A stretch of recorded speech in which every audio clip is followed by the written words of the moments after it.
The 89th re-release of GTA 5 is here, but this time it's enhanced. Yo. Is the perfect PC port we've been waiting for finally here? Is it worth your time? Well, here's my honest thoughts. After installing a 90GB update, yeah, 90GB, Christ. They got Lord of the Rings trilogy and Blu-ray included in that as well. I load it up and get pumped to see what GTA 5 Enhanced is all about. An update this big has to be substantial. Oh, but first, you've got to upload your save from GTA 5 Legacy so you can download it on Enhanced. Bit of a ball ache, and apparently you can only do it once per account, so keep that in mind by the way. Once it's downloaded, now you can resume where you were in the story, and let's see what a 90GB update can do.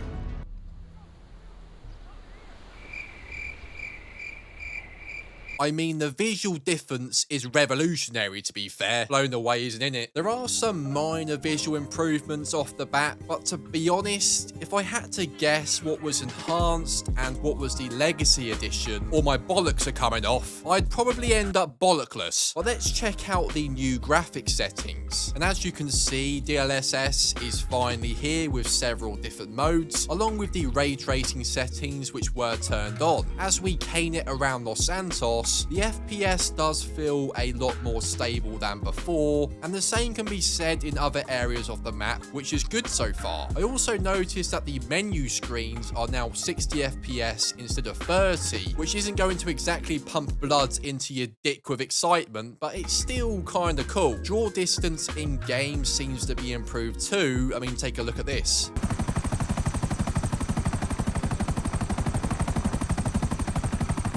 However, something appeared to be missing from our graphics settings. Where in the flip is frame generation? For whatever reason, frame gen isn't even an option, despite this being the norm in most games these days. Well, that's one massive blow, which makes very little sense. Frame gen is almost guaranteed to get you at least an extra 10 to 20 FPS, so without it, it really does suck. But then I realised this might not be much of a problem, as the game is surprisingly capped to 120 FPS for some bizarre reason. Another big letdown for a lot of players, as let's be honest, a lot of us aren't playing on a shitty Toshiba 60Hz plasma these days. I then noticed there is no option for HDR. Now, cheers Rockstar, really appreciate that. Proper current gen experience this, to be fair. Yeah, it's not the end of the world, I'm being sarcastic, but it's not exactly 90GB worthy so far. Regardless, after playing for a while, what was my brutally honest thoughts on GTA 5 Enhanced? Should you play it? Although times are virtually the same as before, system shortcuts like print screen, Windows key, etc. finally work, so you no longer have to press Alt-Tab to get out of the game and take a screenshot anymore, thank piss. Where I'd see the most improvement is during the day after it's caned it down with a load of rain. The puddles and reflections do look slightly better than the original, but the ray tracing reflections aren't exactly the best. A lot of people say it looks amazing at night, but for me, it just looks a bit average. I mean, it looks alright, but if you put both versions side by side, I'm going to struggle to tell the difference. Maybe I'm just the only one.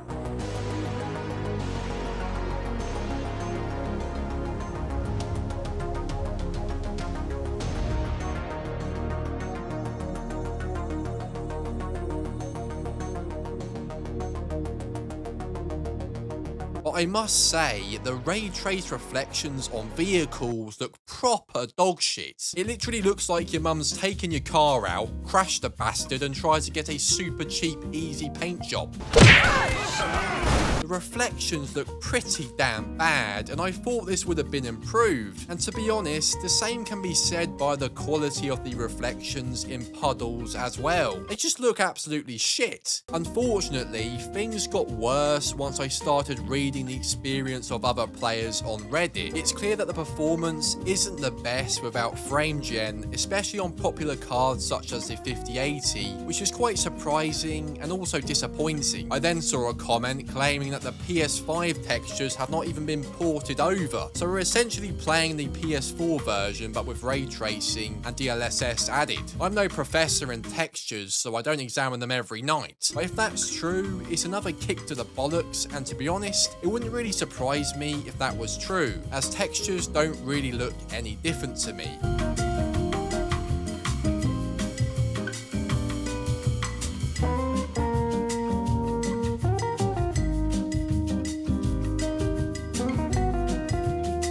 My biggest complaint with this update, aside from the 120 FPS cap and lack of frame gen, is having to port over your game save, which is an inconvenience, and then trying to port over your character from GTA Online. It's a right pain in the arse, and you know it's bad when there's loads of god to hell video tutorials popping up everywhere. And for me, it doesn't even work and I get this error message. I have no idea what I'm supposed to do, or whether this is a bug or not, or maybe Rockstar are telling me to do a fresh start and buy shark cars like a little bitch. And some have reported that the AIDS infested chat in GTA Online is no longer there. But do let me know in the comments down below. Is GTA 5 Enhanced even worth installing? It took 2 years for the PC release of GTA 5 and a few more years to get the Enhanced edition. To say Rockstar aren't royally rogering PC players is an understatement. And I have to agree with comments saying it looks barely any different from the legacy version of the game. The difference is so minimal, it's not even worth talking about, and the ray tracing really isn't that good, let's be honest. Thanks to DLSS, performance is better, but the 120 FPS cap,